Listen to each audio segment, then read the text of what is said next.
Welcome to VVB 9 news channel. ముందుగా headlines. Schedule కులాల పట్ల కూటమి ప్రభుత్వం మోసపూరితంగా వ్యవహరిస్తుంది. మాజీ మంత్రి ఆదిమూలపు సురేష్ ఘాటు విమర్శలు. చెన్నైలో DMK ఆధ్వర్యంలో దక్షిణ భారతదేశ రాష్ట్రాల పార్టీల డిలిమినేషన్ వ్యతిరేక సమావేశం. పాల్గొన్న Revanth Reddy, KTR. London mega fans తో మెగాస్టార్ చిరంజీవిని చూసేందుకు ఎగబడ్డ ఫ్యాన్స్. తెలంగాణలో విజృంభిస్తున్న బర్డ్ ఫ్లూ. నల్గొండ పరిసర ప్రాంతాలకు రెడ్ అలర్ట్ గా ప్రకటించిన అధికారులు. అభివృద్ధి సంక్షేమ పథకాలను అమలు చేస్తూ పేదలకు అండగా కూటమి ప్రభుత్వం. మంత్రి డాక్టర్ డోలా శ్రీబాల వీరాంజనేయ స్వామి మెచ్చుకోలు. ఓయూ అధికారుల అప్రజాస్వామికం ఇచ్చిన సర్క్యులర్ వెనక్కి తీసుకోవాలి. 2025 మార్చి 13వ తేదీన ఉస్మానియా యూనివర్సిటీలో బ్లాక్ డేగా ప్రకటిస్తున్నామన్న ABVP నాయకులు. షెడ్యూల్ కులాల పట్ల చిత్తశుద్ధితో కాకుండా మోసపూరితంగా వ్యవహరిస్తుంది కూటమి ప్రభుత్వమని విమర్శించారు మాజీ మంత్రి ఆదిమూలపు సురేష్. సమస్యను పరిష్కారం చేయకుండా మంటలు రేపుతున్నారని, SC వర్గీకరణపై తీర్మానమని లఘు చర్చ అని స్టేట్మెంట్ అంటూ కన్ఫ్యూజ్ చేస్తున్నారు. ఈ ప్రభుత్వం 9 నెలల్లో దళితులకు ఏమేలు జరగనీయలేదు. ఒక్క పక్క వర్గీకరణ సమస్య తీర్చకుండా మరో పక్క దళితుల అభ్యున్నతిని అడ్డుకుంటుందని ఘాటు వ్యాఖ్యలు చేశారు ఆదిమూలపు సురేష్.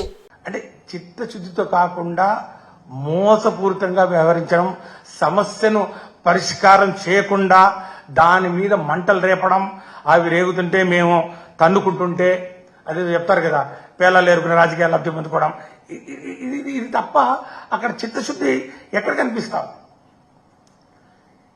ఎందుకు మేము అంటాం అంటే, ఇప్పుడు ఒకవేళ నువ్వు బిల్లు చేయాలనుకున్నప్పుడు చాలా స్పష్టత వచ్చింది. మేము చేయాలనుకున్నాం, రాజీవ్ రంజన్ కమిషన్ రిపోర్ట్ ఉంది అన్నప్పుడు పొరుగు రాష్ట్రంలో తెలంగాణలో ఏం జరిగింది? అసెంబ్లీలో బిల్లు పెట్టారు, చట్టం చేశారు, చట్టం చేసేసి దానికి సంబంధించిన చర్యలు తీసుకున్నారు, ఆర్డర్స్ ఇచ్చారు. అంటే ఒక రాష్ట్ర ప్రభుత్వం చేయాల్సినటువంటి పనిని పర్ఫెక్ట్ గా చేసినారు. మరి ఆంధ్రప్రదేశ్లో దానికి భిన్నంగా జరుగుతూ ఉంది. ఎందుకు ఇలా చేస్తున్నారు? ఎందుకు ఈ యొక్క బిల్లు ఎందుకు ప్రవేశపెట్టట్లేదు? ఎందుకు మరి దీని మీద మరి ఒక క్లారిటీ, ఒక ఫైనాలిటీ ఎందుకు తీసుకురాలేకపోతున్నారు? ఎందుకు ఈ కన్ఫ్యూజన్? ఎందుకు తీర్మానం అన్నారు, తర్వాత లఘు చర్చ అన్నారు, లఘు చర్చ నుంచి మళ్ళీ తర్వాత కౌన్సిల్కి వచ్చాక స్టేట్మెంట్ అన్నారు. దేని మీద?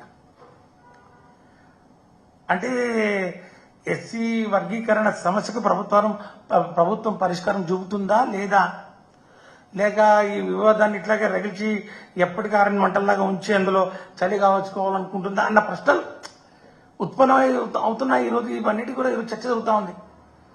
దీని మీద ఖచ్చితంగా స్పష్టత ఇవ్వాల్సినటువంటి అవసరం ఉంది.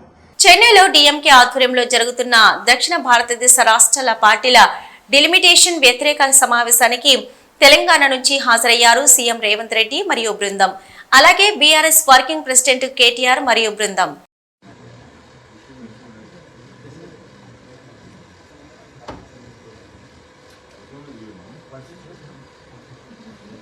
లండన్ లో మెగాస్టార్ చిరంజీవి ఫ్యాన్స్ తో ఓ సభలో మాట్లాడారు. తన తమ్ముడు పవన్ కళ్యాణ్ పై ఎనలేని ప్రేమను మరోసారి వ్యక్తపరిచారు చిరంజీవి. ఆ విశేషాలను మీరు ఒకసారి వినండి. ప్రధాని గారు ఒక మాట అన్నారు.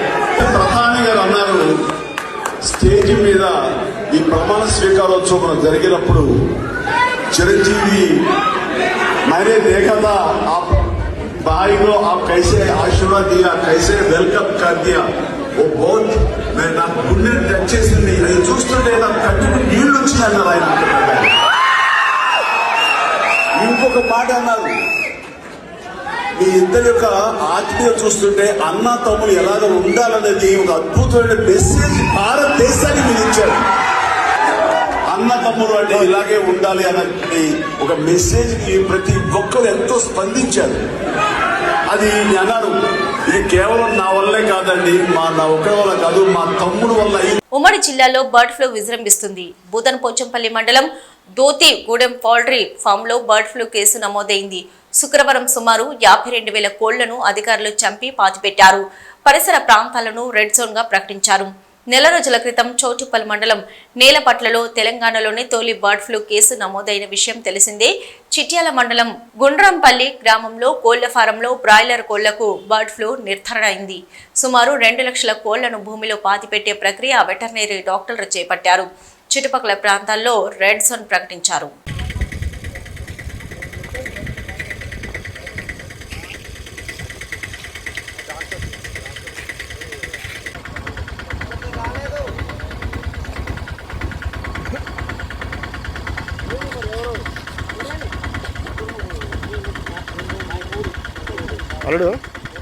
అభివృద్ధి సంక్షేమ పథకాలను అమలు చేస్తూ పేదలకు అండగా కూటమి ప్రభుత్వం నిలుస్తుందని రాష్ట్ర సాంఘిక సంక్షేమ శాఖ మంత్రి డాక్టర్ డోలా శ్రీ బాల వీరంజనేయ స్వామి అన్నారు. ఒంగోలు కొండపి నియోజకవర్గ పరిధిలోని తూర్పునాయుడుపాలెంలోని మంత్రి స్వగృహంలో ఏర్పాటు చేసిన కార్యక్రమంలో ఆయన లబ్ధిదారులకు ముఖ్యమంత్రి సహాయ నిధి చెక్కులను పంపిణీ చేశారు. ఈ సందర్భంగా 85 మంది లబ్ధిదారులకు 73 లక్షల రూపాయల విలువైన చెక్కులను ఆయన అందించారు. 84 మందికి 73 లక్షల రూపాయలు ఈరోజు పంపిణీ చేయబోతా ఉంది. మన ప్రభుత్వం వచ్చిన తర్వాత ఇప్పటివరకు మనం 240 మందికి ఈ చెక్కులు ఇచ్చాం. పోయిన 5 సంవత్సరాల్లో చాలా ఇబ్బందులు పడ్డాం. ఆ ప్రభుత్వంలో వాళ్ళకు కూడా ఇవి ఇచ్చినటువంటి పరిస్థితులు లేవు. ఆర్థిక ఇబ్బందులు ఉన్నాయి. అందువల్ల కొద్దిగా ఆలస్యం జరుగుతుందా, కొంతమంది మనలో ఎవరైనా ముందు ఇచ్చిన చాలా రాలేదని కూడా వచ్చిందని మనం ఇచ్చేటప్పుడే ఆ సర్టిఫికేట్లు వాటి మీద ముద్రలు సంతకాలు కరెక్ట్గా చూసుకోవడం వల్ల మనం దాదాపు ఒక 70 వెనక్కి తీసుకొచ్చారు. వాళ్ళు వెళ్ళిన తర్వాత వీలైనంత వరకు కూడా అన్నీ కరెక్ట్గా తీసుకొస్తే త్వరగానే ఇస్తున్నారు. ముఖ్యమంత్రి గారు మన గవర్నమెంట్ నుంచి దాదాపుగా 11 నెలలకు వస్తున్నాం, 10 నెలలు అయిపో వస్తూ ఉన్నాయి. ఈ 10 నెలల్లో కూడా ఊళ్ళల్లో చాలా గ్రామాలు అంటే తెలుగుదేశం పార్టీ సర్పంచ్లు గెలిచిన గ్రామాల్లో మనం సిమెంట్ రోడ్లు వేసుకోవడం జరిగింది. ప్రతి నెల 1వ తారీఖు ఊరికి ప్రతి ఒక్క గ్రామానికి లక్షలాది రూపాయలు పెన్షన్లు ఇస్తున్నారు. ఈ మధ్య కొంతమందికి పెన్షన్లు తీసేస్తున్నారని చెప్పేసి మనోళ్ళు కూడా నాకు వస్తున్నారు. కొంతమంది అంటే పూర్తిగా మంచంలో ఉన్నటువంటి వాళ్ళకి 15,000 ఇస్తుంటే మోకాల మీద చేయి పెట్టి వచ్చేవాళ్ళు కూడా 15,000 తీసుకుంటున్నారు. నేను చూశాను కొంతమందిని. అర్హత కలిగిన వాళ్ళకి ఎంతైనా ఇవ్వడానికి ప్రభుత్వం సిద్ధంగా ఉంది.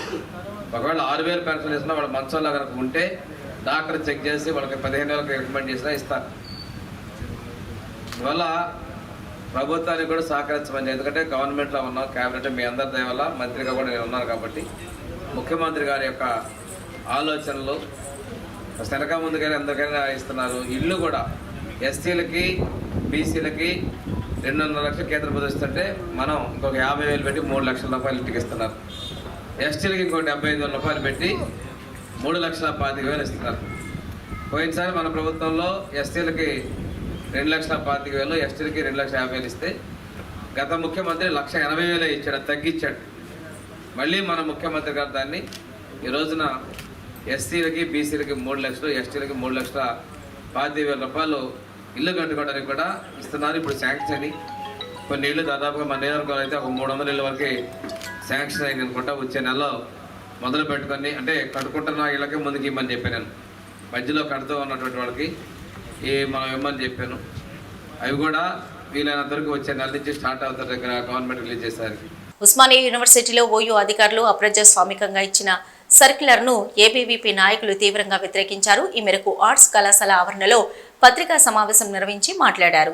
2025 మార్చి 13వ తేదీని ఉస్మానియా యూనివర్సిటీలో బ్లాక్ డేగా ప్రకటిస్తున్నామని అన్నారు. వందే మాతరం ఉద్యమం నుంచి తెలంగాణ ఉద్యమం వరకు రాష్ట్రంలో ఏ సమస్య ఉన్నా కానీ తీర్చిదిద్దే గడ్డ ఉస్మానియా యూనివర్సిటీ అని అన్నారు.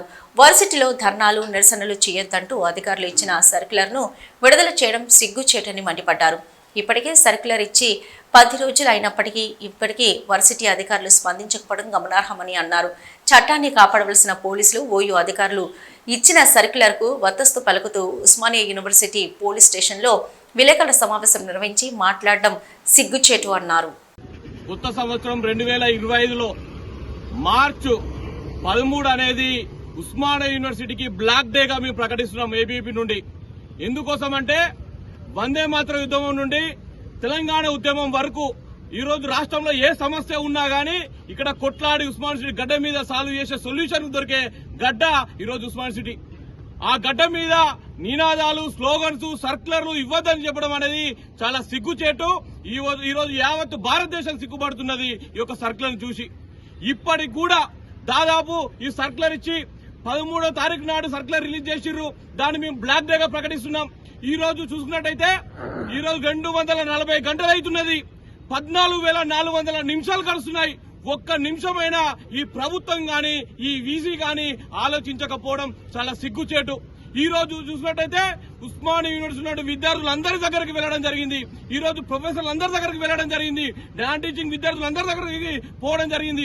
వెళ్లిన తర్వాత వారందరినీ కలిసి పర్సనల్ గా కలిసి వాళ్ళ యొక్క అందరి దగ్గరికి వెళ్లడం తర్వాత ఈ రోజు ప్రొఫెసర్లు ఈ రోజు ఉస్మానియా దాదాపు 270 మంది ప్రొఫెసర్లు ఉంటే దాదాపు 96 మంది ప్రొఫెసర్లు మాకు మద్దతుగా నిలబడి సంతకాలు పెట్టడం జరిగింది. యూనివర్సిటీలో ఏదైతే అప్రజాస్వామికంగా సర్కులర్లను జారీ చేసి ఉద్యమాల గడ్డలో ఉద్యమాలు వద్దంటూ ఈ యొక్క సర్కులర్లను నయా నిజాం వీసీ కుమార్ గారు జారీ చేసిన సందర్భంగా ఏదైతే 13 తారీఖు తర్వాత మేమందరం కూడా వివిధ రకాల నిరసనలు తెలియజేస్తున్న సందర్భంలో ఈ యొక్క ఉస్మానియా యూనివర్సిటీ మొత్తం కూడా ఈ యొక్క సంతకాలు సేకరించడం జరిగింది. ఈ యొక్క 3 రోజులు ఏదైతే 19, 20, 21 సందర్భంగా సంతకాలు సేకరించిన సందర్భంలో 4,731 సంతకాలు సేకరించాం. వివిధ విద్యార్థులు ప్రొఫెసర్ల దగ్గర నుండి 96 సంతకాలు, అదేవిధంగా నాన్ టీచింగ్ స్టాఫ్ నుండి 287 సంతకాలను సేకరించడం జరిగింది. కాబట్టి ఇంతమంది ఈ యొక్క ఎవరైతే విద్యార్థులు ప్రొఫెసర్లు టీచింగ్ నాన్ టీచింగ్ వీళ్ళందరూ వ్యతిరేకించినప్పటికీ కూడా ఈ యొక్క కుమార్ గారు ఎవరైతే ఉన్నారో ఈ యొక్క ఉస్మాన్ సిటీ వీసీ ఒంటెద్దు పోకడలతో కేవలం ఒక్కడి యొక్క నిర్ణయంతో ఈ యొక్క యూనివర్సిటీని నిర్వీర్యపరుస్తూ ప్రభుత్వ విద్యను నీరుగార్చాలని చూస్తున్న సందర్భంలో మేము ఈరోజు వీసీ గారికి హుకుం జారీ చేస్తా ఉన్నాము. పరిషత్ ఆధ్వర్యంలో గత 13వ తారీఖు రిలీజ్ అయినటువంటి సర్క్యులర్ గురించి ఈరోజు వారం రోజులుగా నిరసనలు వ్యక్తం చేస్తున్నా కూడా ఈ యొక్క వీసీ గారు కావచ్చు, ఈ యొక్క వీసీ గారికి ఎట్లుందనంటే దున్నపోతు మీద వర్షం పడ్డ విధంగా చెలించదు చూసినావా ఆ విధంగా ఈ యొక్క వీసీ ప్రవర్తన ఉన్నది. కాబట్టి అఖిల్ భారతీయ విద్యార్థి పరిషత్ గత వారం రోజులుగా బంద్కు పిలుపునివ్వడం జరిగింది. సంఖ్యలతో నిరసన చేయడం జరిగింది. అలాగే సంతకాల సేకరణ దాదాపు 4,731 సంతకాల సేకరణ ప్రతి విద్యార్థి వ్యతిరేకిస్తూ ఈ సంతకాలు చేయడం జరిగింది. ఈ యొక్క సంతకాలను తీసుకెళ్లి మనము ఛాన్సలర్ అయినటువంటి గవర్నర్ గారికి ఈ యొక్క సంతకాలని ఇవ్వడం జరుగుతుంది. ఇంకో అలాగే ఈ యొక్క సంతకాల సేకరణ ఈ సర్క్యులర్ ఎందుకు ఇచ్చినాడు, ఆయన స్వలాభం కోసము, ఆయన మూటలు వెనుక కట్టుకోవడం కోసము ఈ యొక్క సర్క్యులర్ జారీ చేసినది సభాముఖంగా తెలియజేస్తుంది. ఎస్సీ కార్పొరేషన్ సంబంధించిన రుణాలు మంజూరు. ఎస్సీలో ఎవరు ఆర్థికంగా ఇబ్బంది పడకూడదనే ఉద్దేశంతో సబ్సిడీ రుణాల ప్రక్రియ ముఖ్యమంత్రి చంద్రబాబు నాయుడు నిధులు కేటాయించారని రాష్ట్ర మాదిగ కార్పొరేషన్ చైర్పర్సన్ ఉండవల్లి శ్రీదేవి చెప్పారు. దళితుల అభివృద్ధి కోసం అహర్నిశలు శ్రమిస్తున్న వ్యక్తి కేవలం ముఖ్యమంత్రి నారా చంద్రబాబు నాయుడు అని, దళితుల అభివృద్ధి కోసం ప్రభుత్వం కృషి చేస్తుందని చెప్పారు. ఎస్సీ కార్పొరేషన్ కి సంబంధించిన రుణాలు మంజూరు కూడా తీర్మానించడం జరిగిందని అన్నారు.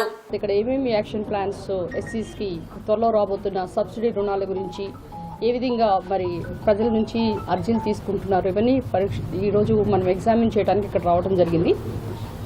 గత ప్రభుత్వం గురించి మీరు మాట్లాడదలుచుకుంటే 5 సంవత్సరాల్లో ఎస్సీ కార్పొరేషన్ అనేది నిర్వీర్యం అయిపోయింది.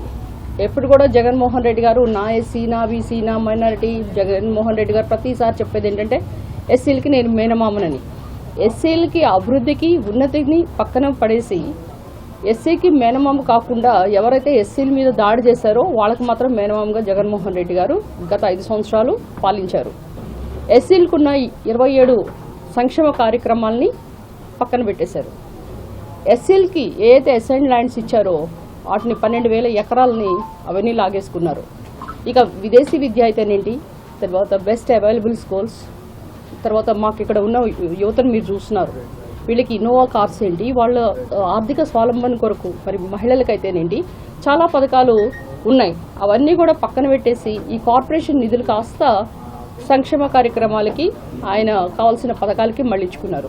కేంద్ర సహాయ మంత్రి బండి సంజయ్ మెడిసిటీ ఏర్పాటు చేసిన మెడికల్ క్యాంపు కార్యక్రమంలో పాల్గొన్నారు. ఆయన మాట్లాడుతూ ఎవరైనా పబ్లిసిటీ కోసం వ్యాపారం పెంచుకోవడానికో టెంట్ వేసి వైద్యం చేస్తున్నట్లు బిల్డప్ చేస్తుంటారని, కానీ మెడిసిటీ వారు 3 రోజుల పాటు కరీంనగర్లో నిష్ణాతులైన వైద్యులచే మెడికల్ క్యాంపు నిర్వహించి తమ సేవా గుణం చాటుకున్నారని మెడిసిటీ సీఈఓ మరియు వైద్యులను అభినందించారు బండి సంజయ్. ఏదో ఒక గంట పాటు ట్రీట్మెంట్ చేసినట్టు చేసి పేపర్లో ఫోటోలు ఇచ్చి టీవీలకు వీడియోస్ ఇచ్చి పోయేటువంటి ప్రయత్నం చేస్తూ ఉంటారు. కానీ దానికి భిన్నంగా మెడిసిటీ హాస్పిటల్స్ వారు 3 days పాటు 3 days ఇక్కడ అన్ని రకాల వైద్యులను పిలిపించి ఇక్కడ క్యాంపుని ఏర్పాటు చేయడం నిజంగా ఇనీష్ మచ్చటి గారికి మా కరీంనగర్ ప్రజలతో తప్పకుండా థ్యాంక్స్ చెప్తున్న వారికి. మంచి క్యాంప్ ఇది. దీనిలో కార్డియాలజిస్టులు ఉన్నారు, గైనకాలజిస్టులు ఉన్నారు, ఈఎన్టీ ఉన్నారు, జనరల్ సర్జన్స్ ఉన్నారు, జనరల్ ఫిజిషియన్స్ ఉన్నారు, అన్ని రకాల ఆర్థోపెడిక్ డాక్టర్స్ ఉన్నారు. అన్ని రకాల డాక్టర్స్ వీడికి రావడము, ఇలా చెక్ చేయడము, వాళ్ళకి అవసరం ఉంది అనుకుంటే వెంటనే ఫ్రీగా బస్సు ఏర్పాటు చేసి వాళ్ళే ఫ్రీగా బస్సు ఏర్పాటు చేసి హైదరాబాద్ మెడిసిటీ హాస్పిటల్ తీసుకుపోవడము, వాళ్ళకు ఆపరేషన్ అంటే ఆపరేషన్ చేయించడము, తిరిగి ట్రీట్మెంట్ చేయించిన తర్వాత మళ్ళా ఇక్కడ దింపడం డిశ్చార్జ్ తర్వాత. అంటే ఇంత రిస్క్ తీసుకోవడం ఎవరు తీసుకోరు. కాబట్టి ఇక్కడ కంటికి సంబంధించి పెద్దమ్మకు ఇబ్బంది అయింది. రేపు ఉదయం మార్నింగ్ 9 o'clock వాళ్ళు బస్సు ఏర్పాటు చేసి హైదరాబాద్ తీసుకుపోతున్నారు. ఆ కంటికి సంబంధించి వాళ్ళే ఫ్రీగా ఆపరేషన్ చేసి, వాళ్ళే ఫ్రీగా వసతి ఇచ్చి, వాళ్ళే భోజనం పెట్టి, మళ్ళా సర్జరీ తర్వాత రేపు ఎల్లుండి ఇంకా 3 days అయినా 4 days అయినా డిశ్చార్జ్ తర్వాత వాళ్ళే తీసుకొచ్చి మన గ్రామంలో దింపిపోతా ఉన్నారు. ఇటువంటి మంచి క్యాంపు నేను ఇంతవరకు ఎప్పుడు చూడలేదు. నేను ఇన్ని సంవత్సరాలు రాయగలనా ఇంత బెస్ట్ క్యాంపు ఇంతవరకు ఇక్కడ చూడలేదు. కామన్గా ట్రీట్మెంట్ చేసిపోతారు, లేకుంటే మీకు వ్యాధి ఉంది మీరు సర్జరీ చేసుకోండి ఫలానా డాక్టర్ దగ్గరికి పోండి అని చెప్పిపోతారు. అంతే తప్ప ఇట్లా ట్రీట్మెంట్ చేయడము, సర్జరీ చేయడము, ఇంత పెద్ద క్యాంపు నేను ఇంతవరకు ఎప్పుడు చూడలేదు. ఫస్ట్ టైం చూస్తున్నాను. అల్పపీడన ద్రోణి ప్రభావంతో కామారెడ్డి జిల్లా ఎల్లారెడ్డి, లింగంపేట, నాగిరెడ్డిపేట తదితర మండలాల్లో అకాల వర్షం పడింది. లింగంపేట మండలం లింగంపల్లి శివార్లో పిడుగు పడింది. పిడుగుపాటుకు 2 బర్రెలు మృతి చెందాయి. లింగంపేట మండలం పోతాయిపల్లి గ్రామ శివార్లో పిడుగుపడి 3 గొర్రెలు మృతి చెందినట్లు బాధితులు తెలిపారు.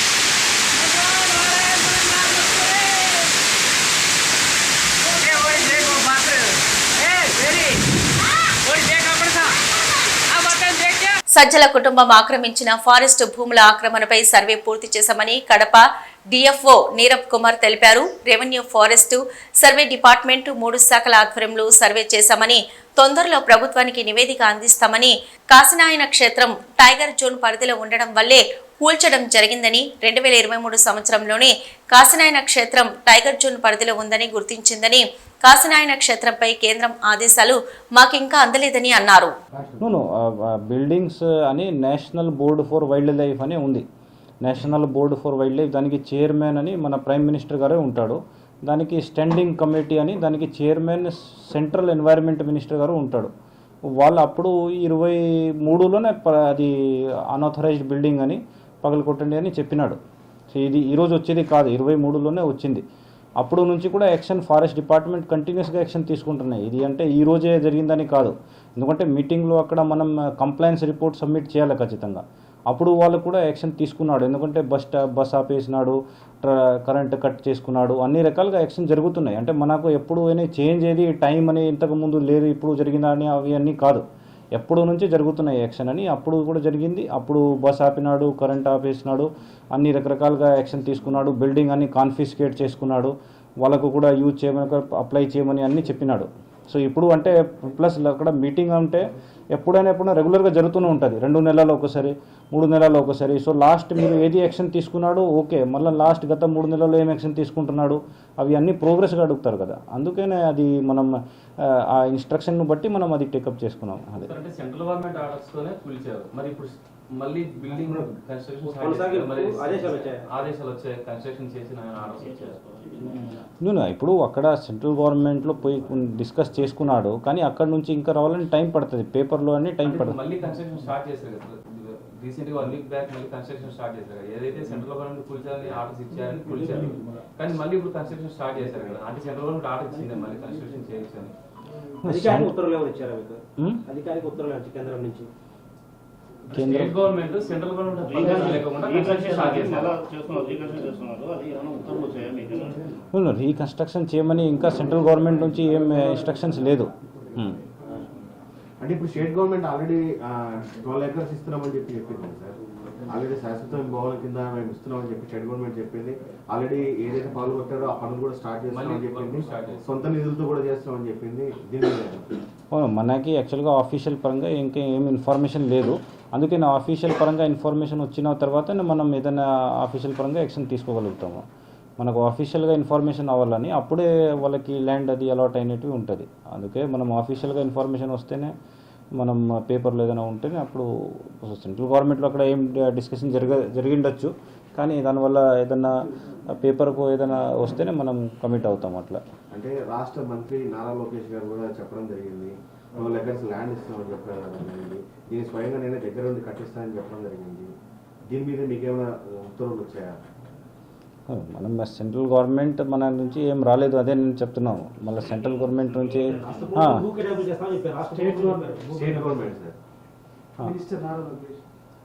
స్టేట్ గవర్నమెంట్ మనం చెప్పిండొచ్చు, కానీ సెంట్రల్ గవర్నమెంట్ నుంచి కూడా మనకు ఆర్డర్ రావాలి దీంట్లో. ఎందుకంటే మ్యాటర్ ఇప్పుడు NBWLలో పెండింగ్ ఉంది, అందుకే NBWL నుంచి క్లియర్ కట్గా అక్కడ నుంచి పేపర్ వస్తేనే మనం కన్ఫర్మేషన్ అయినట్వి. మేబీ అక్కడ డిస్కషన్ జరిగింది అనే మనకు ఇన్ఫర్మేషన్ వచ్చింది, కానీ పేపర్లో వచ్చడానికి ఆ పేపర్ టైం పడుతుంది కదా. మామూలుగా ఏదైనా ప్రాసెస్ అవ్వాలని కూడా వెంటనే ఫైల్ మూవ్ కాకుండా టైం పడుతుంది. సో ఆ టైం కోసం మనం వెయిట్ చేస్తున్నాం అంతే. హెడ్లైన్స్ మరోసారి చూద్దాం. షెడ్యూల్ కులాల పట్ల కూటమి ప్రభుత్వం మోసపూరితంగా వ్యవహరిస్తుంది. మాజీ మంత్రి ఆదిమూలపు సురేష్ ఘాటు విమర్శలు. చెన్నైలో DMK ఆధ్వర్యంలో దక్షిణ భారతదేశ రాష్ట్రాల పార్టీల డిలిమినేషన్ వ్యతిరేక సమావేశం. పాల్గొన్న Revanth Reddy, KTR. London mega fans తో మెగాస్టార్ చిరంజీవిని చూసేందుకు ఎగబడ్డ ఫ్యాన్స్. తెలంగాణలో విజృంభిస్తున్న బర్డ్ ఫ్లూ, నల్గొండ పరిసర ప్రాంతాలకు రెడ్ అలర్ట్ గా ప్రకటించిన అధికారులు. అభివృద్ధి సంక్షేమ పథకాలను అమలు చేస్తూ పేదలకు అండగా కూటమి ప్రభుత్వం. మంత్రి డాక్టర్ డోలా శ్రీబాల వీరాంజనేయ స్వామి మెచ్చుకోలు. ఓయూ అధికారుల అప్రజాస్వామికం ఇచ్చిన సర్క్యులర్ వెనక్కి తీసుకోవాలి. 2025 మార్చి 13వ తేదీన ఉస్మానియా యూనివర్సిటీలో బ్లాక్ డేగా ప్రకటిస్తున్నామన్న ABVP నాయకులు. ఇది ఇప్పటివరకు అప్డేట్స్. మరో బులెటిన్ తో మళ్ళీ కలుద్దాం.